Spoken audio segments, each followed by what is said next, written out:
뉴스퍼레드 2부 문을 열겠습니다. 네, 무더위가 한풀 꺾이면서 한반도를 둘러싸고 있는 긴장도 좀 풀어질 수 있을지 함께 짚어보도록 하겠습니다. 고성국 박사님, 최창열 교수님, 또 국립외교원 신범철 교수님, 뉴스바리스타 장원준 기자 함께하겠습니다. 어서 오세요. 안녕하십니까? 네, 안녕하십니까? 광복절이 그렇게 즐겁지는 않았습니다.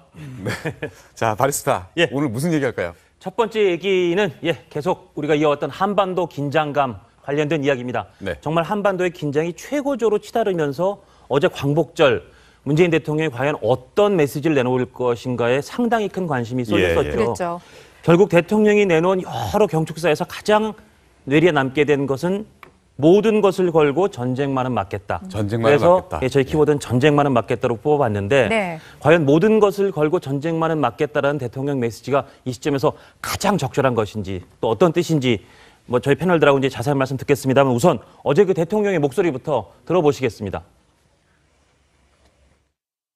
한반도에서의 군사 행동은 대한민국만이 결정할 수 있고 누구도 대한민국의 동의 없이 군사 행동을 결정할 수 없습니다.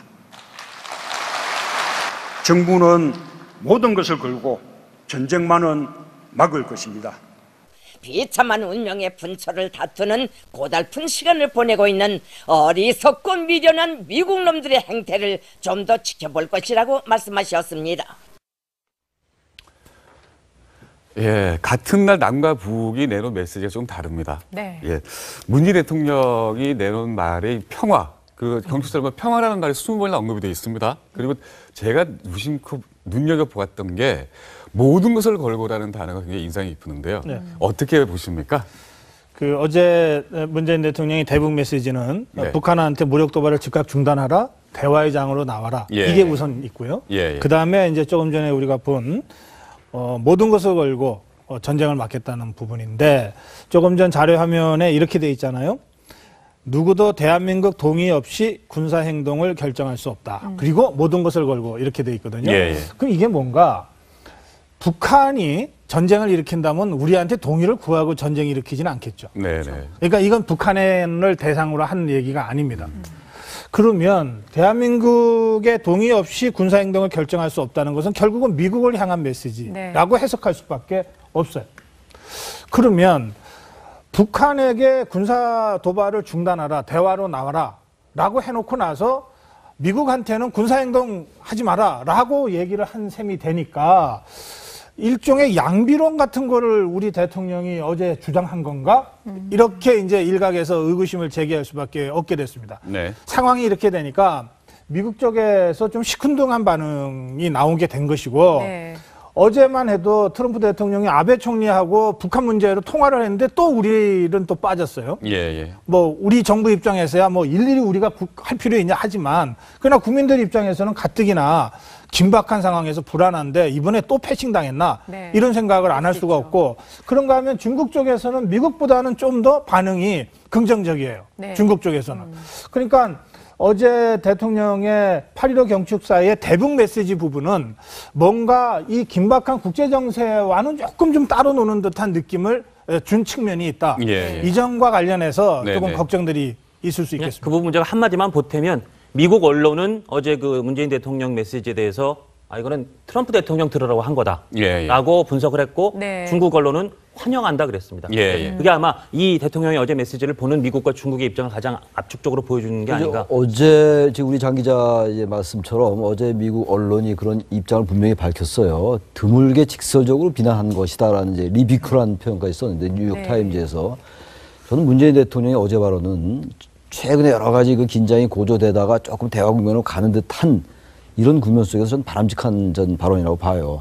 지금 계속 이 긴장이 고조됐었잖아요. 그리고 11일 날 트럼프와 시진핑의 통화가 있었고 그리고 이제 14일 날인가 김정은도 일단 미국의 행태를 지켜보겠다 이런 상황 속에서 여전히 UFC 훈련을 앞두고 긴장의 이제 끈을 놓칠 수 없는 상황인데 계속 어쨌든 우리가 할 수 있는 게 뭐가 있느냐라는 야당의 비판이 있었고 꼭 야당의 비판이 아니라 하더라도 뭔가 국민들은 불안한 감이 있는 거잖아요. 네. 결국은 전쟁이 나오고 북미 간에 어떤 형태의 군사적 충돌이 있을 때 한반도에서의 긴장 정도가 아니라 이건 전쟁으로 갈 수밖에 없는 상황이니까 그랬는데 어제 이제 광복절에서 아마 대통령이 미국에 대한 메시지가 있을 거다라는 예상을 많이 했어요. 전 적어도 그렇게 생각을 했습니다. 근데 어제 상당히 수위 높은 얘기를 한 거죠. 우리 고 박사 아직 말씀처럼. 이거 뭐 미국에 대해서 당연히 한 얘기예요. 어떤 형태로든 간에 도발하면 안 된다라는 얘기를 했고, 저는 그래서 우리가 그런 얘기를 하지 않으면 우리는 국가가 아니다. 네. 우리가 물론 한미동맹이 중요하고 한미공조가 중요하다 하더라도 공조와 동맹이기 이전에 미국은 자신들의 국익에 따라서 행동하는 거예요. 물론 우리 대한민국에도 미국 국민들이 많이 들어와 있고 주한미군이 있다 하더라도요. 그렇기 때문에 우리 정부로서는 그런 얘기 해야죠. 과거 정부의 정권 대통령들은 이런 얘기를 상상할 수 없을 겁니다. 아마 어제 같은 상황 속에서 단호한 조치 뭐 이런 얘기 계속 했을 거예요. 어제도 뭐 그런 얘기 했어요. 제재와 압박을 하겠다.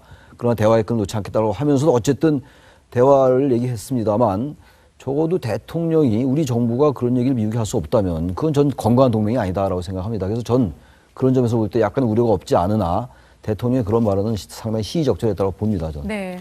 국제관계에서 자기 지금 이러한 필요성이 있을 때 대통령이 자국의 입장에서 이야기할 수 있다고 생각해요. 저도 뭐 그런 차원에서 잘하셨다고 생각하고 그런데 또 이 상황에서는 이면적으로 움직임이 있었을 겁니다. 그러니까 그 내용을 미국 측에 사전에 전달한다던가 또 그런 부분이 있었을 텐데요. 근데 제가 약간 아쉬운 부분이 하나 있어요. 네. 말씀은 잘 하셨는데 요 파장을 고려했을 때 어떤 부분을 하나 넣었으면 좋았을까 하는 부분인데 만약에 이런 말씀을 하셨으면 더 좋았을 것 같습니다. 괌에 대한 공격은 한국에 대한 공격과 같다. 마치 이게 동맹이라는 것은 서로 상호 신뢰거든요. 네. 미국에 대한 공격은 한국에 대한 공격이고 네. 한국에 대한 공격은 미국에 대한 공격이다. 이러한 메시지가 하나 들어갔으면은 그 말 하나로도 엄청난 신뢰를 얻을 수 있어서 균형을 잡을 수 있었는데 그 부분은 좀 아쉽습니다. 그렇죠. 네. 지금 신 교수 굉장히 중요한 포인트를 지적해 네. 주셨어요. 그러니까 미국은 한국을 볼 때 동맹적 관계에서 늘 보고 있단 말이에요. 그러니까 뭐 정말 수천 킬로 떨어진 우리나라에 그 자기네 청년들을 뭐 몇몇 명씩 지금 보내고 있잖아요. 근데 이제 우리는 미국을 볼 때 과연 그렇게 동맹적 관계라고 하는 프레임을 확고하게 가지고 보고 있느냐. 이런 것들이 이제 무심결에도 나오는 거거든요. 근데 그 점에서 늘 그것을 적어도 미국에 대한 메시지를 줄 때는 늘 그걸 전제하고 줘야 네. 조금 세게 얘기를 해도 그쪽에서 받아들이기가 쉬워요. 예. 그 점에서 신 교수 굉장히 중요한 포인트를 지적하신 거고 네. 저는 어제 어떤 느낌을 갖냐면 우리 이제 최 교수랑 제가 조금 이제 감이 좀 다른 건데 이런 거예요. 공부하러 가는데 뒤통수에다 대고 공부하라고 얘기한 꼴이 됐다. 아니, 미국이, 중국이 지금 세계의 지투 국가인데 지금 북한의 도발에 대해서 그냥 가끔씩 대통령이나 시진핑이 한두 마디 하고 맙니까? 그러지 않아요. 물밑으로는 무수히 많은 외교관들이 정보위원들이 작동을 하면서 어떻게든 이 문제를 풀기 위해서 지금 미 펜스 부통령이 그렇게 얘기하잖아요. 최대한의 노력을 다해서 전쟁이 아닌 방식으로 풀기 위해서 노력하고 있다. 이 정도로 얘기할 정도로 하고 있단 말이에요. 그 결과가 맞아 이제 지앵커가 말씀하신 대로 그 결과가 무더위가 한풀 꺾인 시점에 대개 대화 국면으로 이렇게 네. 가는 쪽으로 지금 나오고 있는 거예요. 미국 쪽에도 중국 쪽에도. 근데 이제 어제 우리 대통령은 그런 미국에다가 어떤 경우에도 우리 동의 없이는 전쟁하면 안 돼. 라고 한 얘기가 된 거예요. 그래서 그 말이 틀렸다는 것이 아니라 그 맥락적으로 미국 정부가 듣기에 굉장히 기분 나쁠 수 있는 이런 얘기를 그 별로 좋지 않은 시점에 한 겁니다. 네. 그런 점에서 조금 사력 있게 이 워딩들이 외교적 워딩들인데 이게 좀 배치가 잘 안 됐다. 그런 아쉬움이 있다는 거예요. 만약에 대한민국의 동의 없이 그 군사 행동을 못 한다라는 게 합의가 된다면 그러면 미국은 뭘 할 수 있을까요? 뭘 할까요? 이 국제 관계라는 거요. 네. 기본적으로 동맹 관계가 됐건 뭐 전략적 제휴 관계가 됐건 일단 제 1차 목표는 국익이에요. 우리도 우리의 국익에 따라 행동하는 것이고 중국도 마찬가지고 북한도 나름 국익에 따라 행동하는 거예요. 광기의 집단이긴 합니다만 나름 이성을 갖고 행동한다고 우리 보고 있는 거예요. 자신의 어떤 체제 안정을 위해서. 미국도 마찬가지고. 저 근데 고 박사 생각과 별로 다르지가 않아요. 저거 약간 결이 다르다고 그러는데 저는 별로 결이 다르지 않다고 보는데 약간의 과정의 차이인 것 같아요. 지금 이제 11일 날 시진핑과 트럼프와의 통화가 있었고 또 14일 날 던포도 합참의장이 와서 미군의 목적은 경제적인 외교적인 압박을 돕는 거다. 그게 안 될 때 미군은 행동한다. 군사적 행동한다. 이런 얘기를 했단 말이에요. 그러니까 어차피 미군은 최대한도 군사적 옵션과 대화를 같이 가지고 가겠다라는 그 메시지를 계속 바라고 있는 거예요, 지금. 트럼프 계속 거친 언사를 하고 있는 가운데 그런 가운데 우리 정부가 뭔가 얘기를 해야 되는 거 아니겠어요. 그리고 사실 문재인 대통령이나 우리 정부는 그동안 많이 참았던 것도 사실이에요. 그리고 이제 뭐 문재인 패싱 얘기도 야당에서 하고 있고 코리아 패싱 얘기는 뭐 이미 일찍 나온 얘기고 이런 상황 속에서 그런 전반적인 저간의 사정이 있다 하더라도 대통령으로서 어쨌든 이 한반도 긴장의 당사국인 그리고 가장 피해가 가장 많이 볼 개연성이 있는 대한민국으로서 그 정도 얘기를 미국이 이해할 수 있다고 저는 생각합니다. 그리고 네. 우리도 물밑접촉이 있는 것이고 미국도 분명히 대화의 끈을 놓지 않고 있어요. 네. 그렇더라도 약간의 그런 위험보다는 무릅쓰고라도 물론 저도 그 신 교수의 말은 100% 공감을 해요. 괌에 대한 사격을 중단해라. 그 중단한다고 발표를 해라라고 미국 북한한테서 아주 좋았었는데 네. 그 얘기는 빠졌다 하더라도 저도 이런 대목에서 약간 리스크가 있다 하더라도요. 미국에 대해서 그 정도의 발언을 할 수 있다. 네. 저는 이렇게 생각합니다. 북한의 반응도 이제 나오기 시작을 했죠. 미국의 행동을 좀 지켜보겠다라고 얘기는 했지만 어제 또 전략군 사령부의 모습을 보면서 우리나라 지도가 또 등장을 하면서 사실 긴장을 늦출 수는 없구나라는 생각을 좀 하게 됐거든요. 어떤가요, 신 교수님? 예, 뭐 북한의 전형적인 심리전입니다.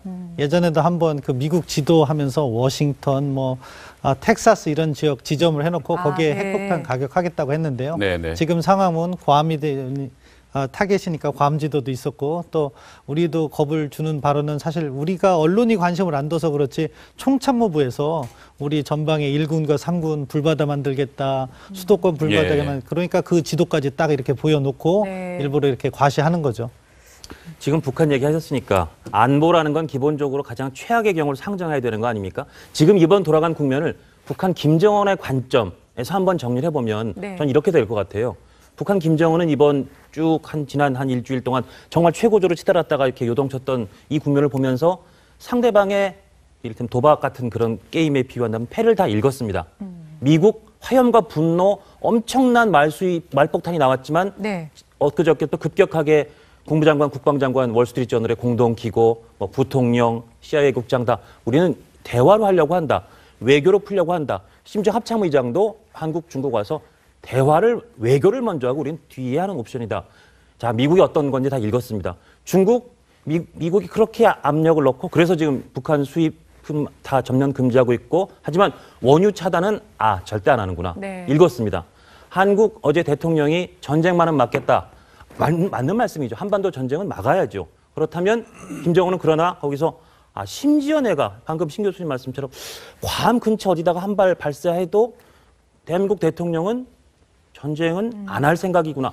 그 패를 다 읽고 다음에 다시 임할 수 있다면 저는 김정은의 관점에서는 굉장히 많은 것을 얻은 그러니까 우리 안보의 최악의 상황을 상정하는 겁니다. 그걸 상정하는 게 안보니까.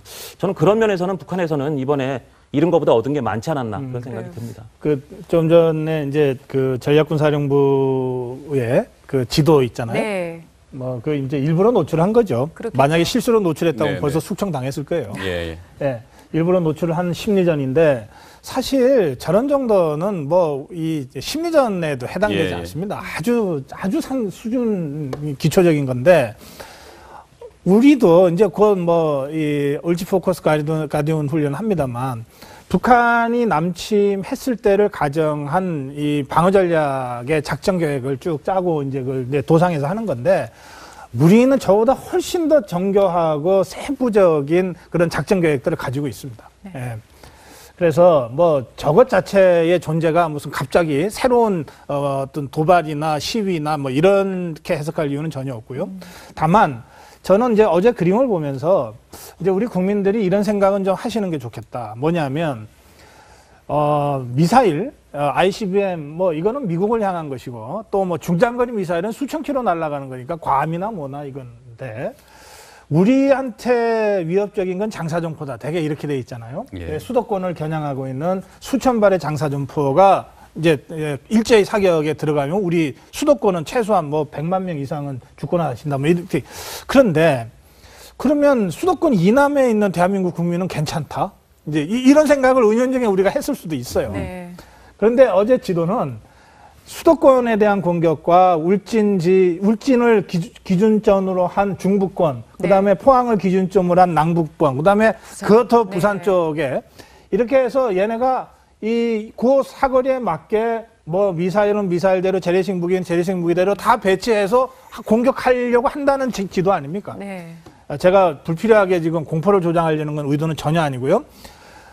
난 휴전선 근처에 안 사니까 괜찮아. 난 수도권에 없으니까 괜찮아. 나는 미군 부대 옆에 아니라서 괜찮아. 이렇게 생각할 상황은 아니다, 적어도. 네네.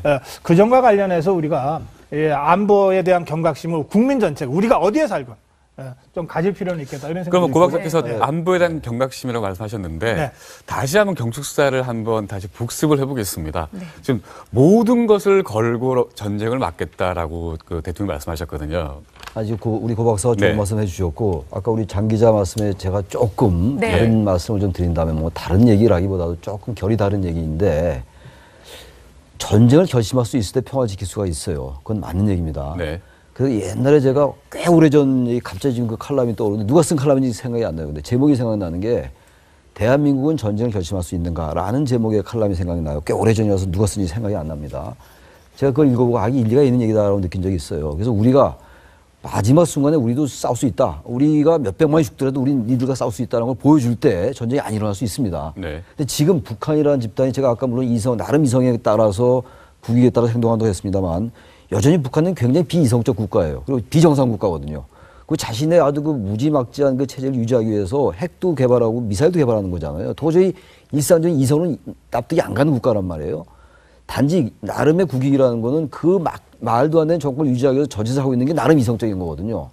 그렇기 때문에 적어도 우리 정부가 지금 현재 여러 가지 북미 간의 여러 가지 긴장이 고조되는 가운데 또 긴장도 뭐 수위 조절도 하고 있다 하더라도 같은 맥락으로 같은 발언의 수위로 우리 전쟁할 수 있다라고 하면 이제 막을 수 있다라는 그런 취지라고 약간 제가 이해를 했는데 저는 그건 위험한 생각이다. 지금 이 정도에서는요, 적어도 한 편에서는 한미일 동맹 가운데 적어도 한 편은 적어도 미국에 대해서 우리 국가의 이익이 있다. 우리나라에서 전쟁이 나면 안 된다는 얘기 해주는 게 좋았다고 생각을 해요.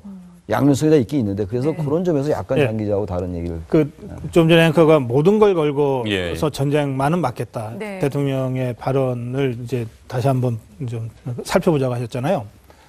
저는 뭐 저 말은 너무나 당연한 말이고 굉장히 중요한 말이기도 하다 이렇게 예. 생각하는데 근데 이제 어제 경축사를 보고 그 한국당의 홍준표 대표가 비판적 논평을 내면서 챔버린을 예를 들었습니다.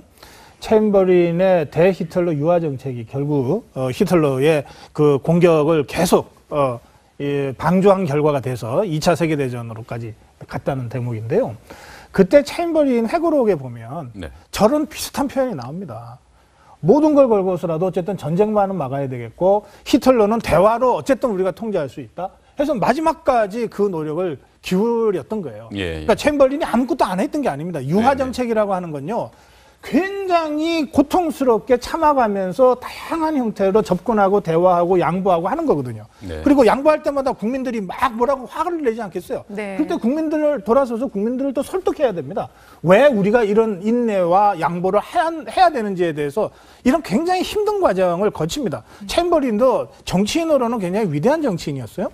그런데도 그 결과가 2차 세계대전이라고 하는 걸로 나왔습니다. 네. 저는 홍준표 대표가 이런 맥락까지 이해하고 얘기했는지는 모르겠습니다만 저는 어제 모든 것을 걸고 전쟁을 막겠다는 것이 너무나 당연하고 맞는 말인데 이게 구체적인 정책으로 또 아주 디테일한 대북 정책으로 나오지 않으면 저 말이 과연 어떤 의미를 갖겠는가 네. 이제 이런 생각을 하게 되니까 사실은 좀 가슴이 무겁게 경축사를 보게 네. 되더군요. 바로 그 대목인데 모든 것을 걸고 그리고 대한민국의 동의가 없으면 전쟁은 안 된다. 그 말은 잘했고 맞다고 저는 생각하는데 약간 이견들이 지금 얘기들 하고 있습니다만 저는 구체적이고 전략적인 어떤 액션은 하나쯤 나왔어야 된다. 그게 예. 괌에 대한 사격을 중단한다고 얘기해라라고 얘기하든지 그런 차원의 약간 협소한 차원의 얘기를 하든지 아니면은 뭐 하다못해 이른바 이제 중국이 얘기한 쌍중단이라는 얘기 하잖아요. 핵 도발 니들도 하지 말고 대신 한미 군사훈련도 중단해라는 게 이른바 쌍중단인데 우리가 그렇게까지 얘기할 수 없으나 적어도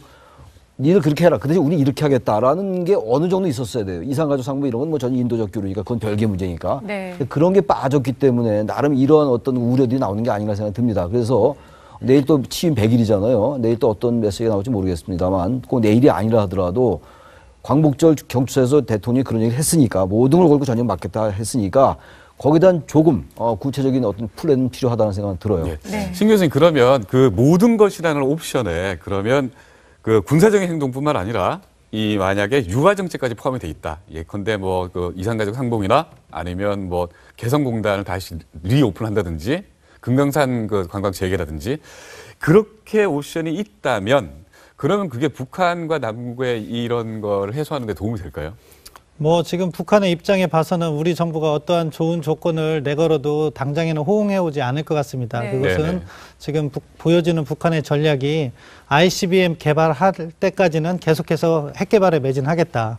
ICBM을 개발하면 자기들의 입지는 더 강해진다. 이런 메시지를 발신하거든요. 네네. 근데 뭐 반대로 우리 정부도 어제 대통령께서 그런 이야기 하셨습니다. 뭐냐면은 비핵화로 돌아와라. 네. 비핵화가 없으면 그 너희들에게도 뭐 이렇게 기회의 문 이런 거 없다. 이런 메시지도 갔기 때문에 균형은 맞췄다고 생각하고요. 제가 여기서 드리고 싶은 말씀은 그 뭐 지금도 얘기 나왔는데 한미 군사훈련 축소나 중단 이런 얘기를 하는데요. 그 군사훈련의 내용을 잘 모르셔서 그런 얘기 하는 것 같아요. 네. 뭐냐? 지금 우리가 UFG 다음 주부터 합니다. 네. 무슨 훈련이냐면은 CPX라고 해서 커맨딩 포스트 엑서사이즈. 그러니까 사령부에 모여서 컴퓨터로 시뮬레이션 하는 거예요. 군대 기동 없습니다. 전혀 외부에 위협되지 않습니다. 그런데 그걸 북한이 물고 늘어지고 있고 중국도 그 편에 서서 같이 이렇게 비난하고 있는데 네. 사실은 그런 거에 대한 정확한 정보도 국민들이 알려야 되고 그러한 그들의 주장이 잘못된 거를 정확하게 지적하고 맞받아 쳐야 된다고 생각합니다. 네. 그런데 그렇게 간단한 거라면, 그렇게 큰 일이 아니라면 왜 이렇게 중국과 북한은 이걸 절대로 하면 안 된다라고 하는 거죠? 예, 그 부분은 뭐냐? 전략인 거죠. 한미 동맹을 약화시키겠다는 거예요. 물론 봄에 하는 키리졸브 훈련은 군사 기동이 포함됩니다. 네네. 그렇지만 그 이면에는 북한은 한미 동맹 약화, 중국도 결국에 북한 핵 문제를 보면서 누구를 대상으로 하고 있냐? 미국을 대상으로 하고 있는 거고, 그 해결 과정에서 가능하면 한반도에서 미국의 영향력을 약화시키겠다는 셈법이 있기 때문에 계속해서 그 군사 훈련을 지적하고 있다고 생각합니다. 그 자칫하면요. 예. 중국의 쌍중단이라는 외교 전략에 우리가 말려가 들어갈 수가 있습니다. 그러니까 중국이 지금 얘기하는 쌍중단이라고 하는 게 네. 북한은 미사일 그 핵 개발을 일단 중단해라. 무력 도발 중단하고 한국은 한미 군사 훈련 중단해라. 이거거든요. 그런데 이게 지난 70년간에 한국 현대사를 중국적 시각에서 보면 그런 주장을 할 수 있어요. 그러니까 북한이 주장하듯이 6.25 전쟁이라고 하는 거는 이 남한과 미국이 북한을 침공한 전쟁이고 이것을 자기들이 막아낸 조국 방어 전쟁이라서 우리는 승전했다 이건 것이고 예. 이 동맹국이 그렇게 침략당해서 고통을 당하니까 중국이 우리가 도와줬다 이렇게 돼 있단 말이에요. 그 입장에서 볼 때는 지금 하고 있는 모든 한미 군사 연합 훈련이라고 하는 것은 북한을 공격해서 붕괴시키기 위한 군사훈련인 거예요. 네. 자기들의 어떤 역사 프레임 속에서 볼 때는 그렇게 주장 안 할 수가 없어요. 그러니까 침략훈련 중지해라. 그러면 방어용으로 만들고 있는 미사일이나 방어용으로 만들고 있는 핵, 이거 우리가 중단할 수 있다. 이렇게 돼 있는 겁니다. 네. 우리의 역사관과 우리의 현실 인식과는 완전히 180도 또 거꾸로 돼 있는 거예요.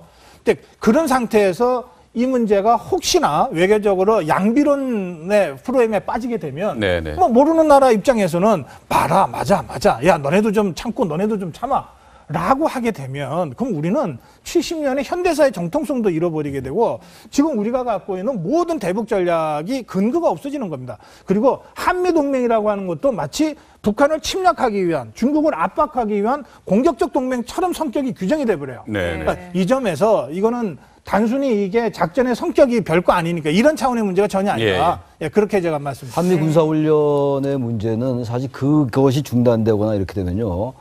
한미 동맹과 직결될 수 있어요. 아주 적절한 얘기거든요.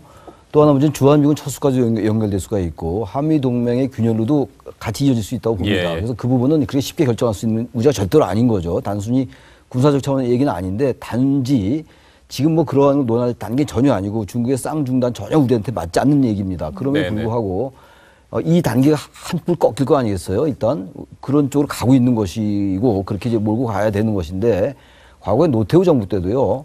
팀스피트 훈련을 한때 중단한 적이 있었어요. 그러니까 이게 절대로 안 된다라는 인식은 버려야 된다. 단지 지금의 쌍중단 중국의 그런 얘기라든지 한미 군사훈련의 중단 또는 축소는 지금은 맞지 않아요.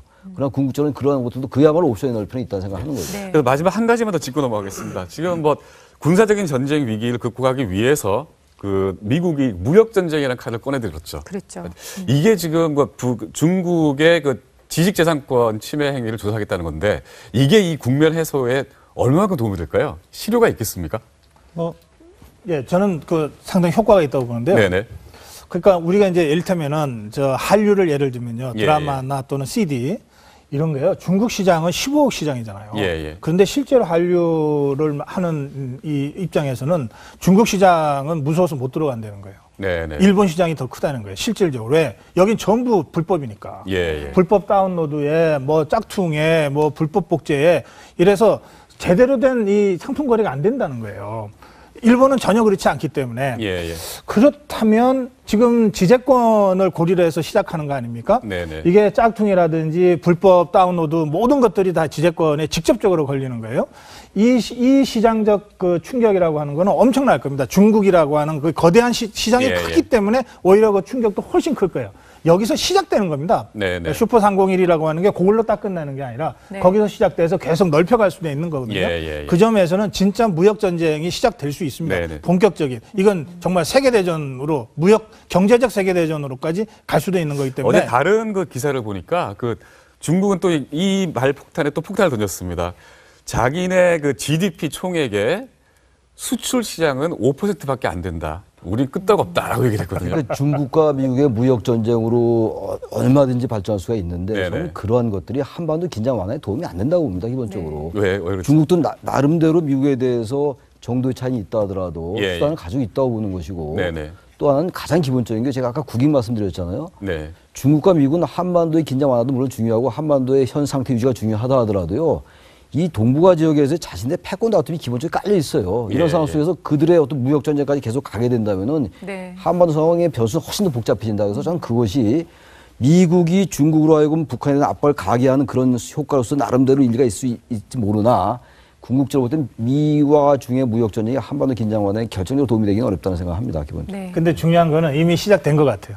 그러니까 트럼프가 지시를 했기 때문에 여기서 아무 일 없었던 듯이 다시 후퇴할 수는 없거든요. 네, 네. 그러니까 우리 정부는 그런 상황까지 지금 말씀하신 대로 우리한테 절대로 좋은 상황은 아닌데 네, 네. 그런 상황까지를 염두에 두고 대북 대책이나 대중 외교를 다시 한번 점검을 해야 됩니다. 네, 알겠습니다. 오늘 말씀 잘 들었습니다.